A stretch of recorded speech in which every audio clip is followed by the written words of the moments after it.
Today, we're going to learn about 12 rules to live a happy life. Now let's begin. Number 1. Pursue the immaterial. Now, I won't try to convince you that material possessions are a waste of time or that they're worthless and insignificant. Sometimes material goods are the most valuable things that we know. They can embody emotions, memories, and even people. They can remind you of a time in your life that you'd nearly forgotten. There's nothing wrong with physical reminders of how you grew into the person that you are. But you can't expect titles and objects to transform you into the person you aspire to be. People who dream of success often fantasize about their material life, the house they live in, the car they drive. These luxuries can bring you many things: pleasure, thrill, self-importance, but they're all temporary. As soon as they're over and the dust is settled, you'll feel empty again. It won't be long until you're dreaming of a new toy to fill that same hole in your life. Instead, pursue the kind of happiness that lasts. Invest in immaterial treasures like knowledge, passion, and companionship. Real happiness stems from the breadth of your life, not how much it costs. Number 2. Welcome wonder. As the world becomes more and more interconnected, wonder is a feeling that you rarely experience. Why drive to the Grand Canyon when you can look at pictures online? For a lot of people, especially teenagers and young adults, overexposure has sucked that childlike sense of excitement out of so many amazing things. Think back to the last time you flew on a plane. Did you ever look out the window? Did you admire the clouds or smile at how small that your city looks from thousands of feet in the air? Yeah, most people don't. They're too wrapped up in their own lives and habits to notice the little things. To live your happiest life, let yourself feel awestruck. Create opportunities to be speechless and maybe even a little scared. No matter where you are, you're constantly surrounded by the extraordinary. So take a few minutes each day to slow down and enjoy the view. Number 3. Dispel grudges. In life, conflict is inevitable. One way or another, you'll run into people who frustrate you, who hurt you, and deprive you of things that you feel you deserve. If you let them, those conflicts can haunt you for years, looming over everything that you do. The longer you hang on to them, the more they infect the healthier, happier parts of your life. One malicious person, for example, can damage the trust you have in other friends and family members. But there's a big difference between learning from conflict and holding a grudge. Instead of growing and progressing, grudges keep you from ever moving forward.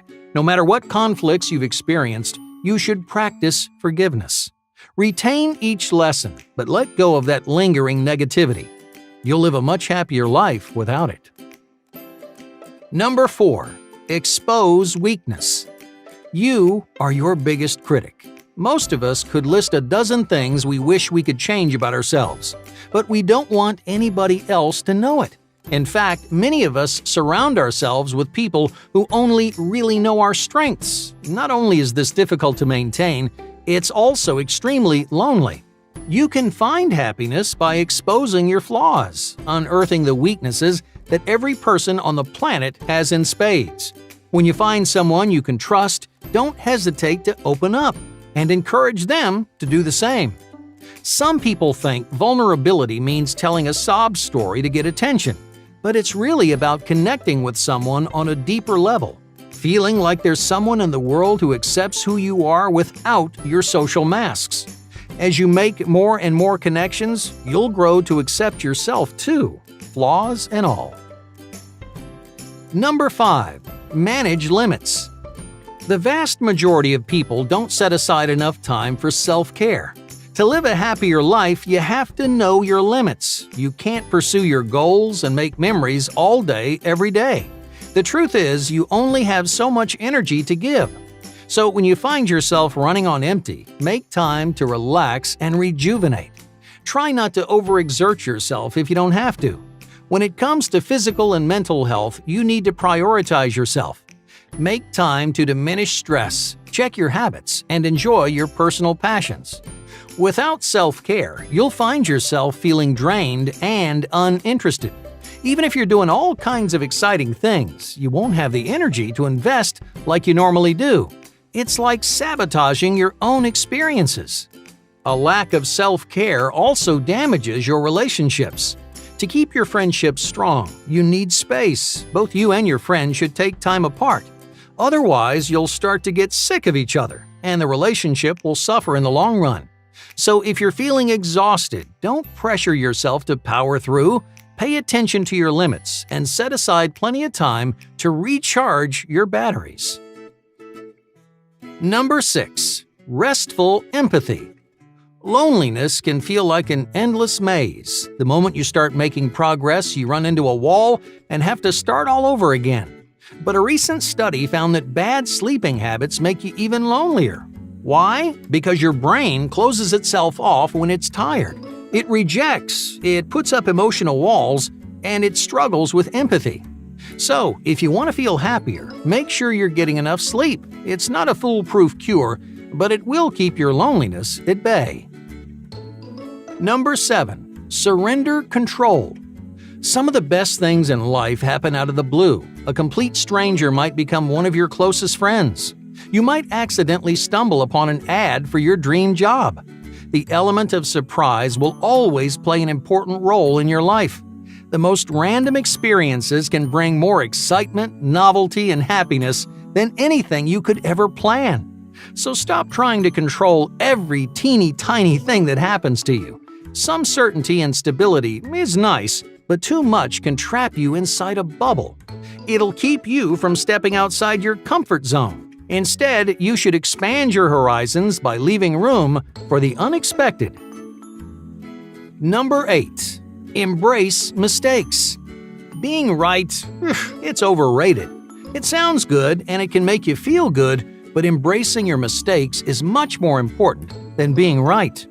Instead of trying to one-up everyone, get used to being wrong. Yeah, you should willingly admit when you don't know something.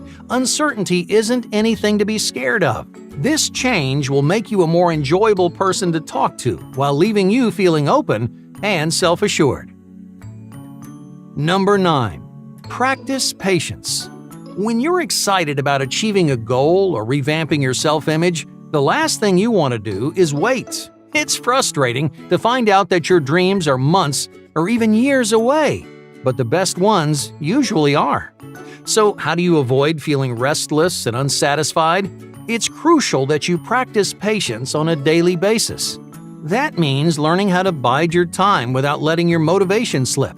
The truth is that a long wait is often necessary to solidify your ideals. You need to give yourself time to think. You should use that time to consider different perspectives and how each decision could impact your lifestyle. Patient reflection also weeds out the good from the bad. It distinguishes an impulsive, short-lived feeling from your long-term ambitions. So, before you make any big changes in your life, slow yourself down. Don't rush to the end just because you're excited. You'll make it there eventually. However, you need to lay down the proper foundation first. You need to learn, grow, and prepare. That way, when you do find happiness, you'll be ready for it. Number 10. Environmental happiness. Surround yourself with friends that introduce positivity into your life. Too many people cling to toxic relationships, and then they wonder why they're constantly feeling down. I can't overstate how big of an impact your loved ones have on your mood and mental state. If you're spending time with the wrong people, you have to make a change. It's critical that your friends support and inspire you, and you should do the same for them. Happiness is something you have to find internally, but a poor support system can and will hold you back. Number 11. Habitual addition. If you want to rid yourself of a bad habit, how should you get started? Let's say you spend too much time on social media. You notice that it's making you feel sad and unmotivated. To change your behavior, you might hone in on the exact amount of time that you waste each day. Holding that number in your head, your goal might be to subtract as much social media from your life as you can. But when you cut something out, you don't have anything to fill the hole it leaves behind. It's much easier to fall back into old habits when you aren't sure how else to spend your time. To live a happier life, you should add good habits instead of subtracting bad ones. For example, if you create more time for reading, you won't have as much time to spend browsing social media. That way, you focus on doing things that make you happy instead of avoiding things that don't. Number 12. Lose expectations. While anyone can give back, very few people can give without expecting some sort of reward. This expectation is ingrained within your biology. Throughout the evolution of humanity, we've grown through trade and exchange. We'll dedicate time, money, and services, but only if we receive something of equal value. In other words, you've been conditioned to always expect something in return. But this expectation ignores the most significant part of giving back. It's not about what you get. It's about making someone else's life a tiny bit better, easier, or happier. Those altruistic feelings will stick with you for the rest of your days. So, to live a happier life, make a habit of giving without those expectations.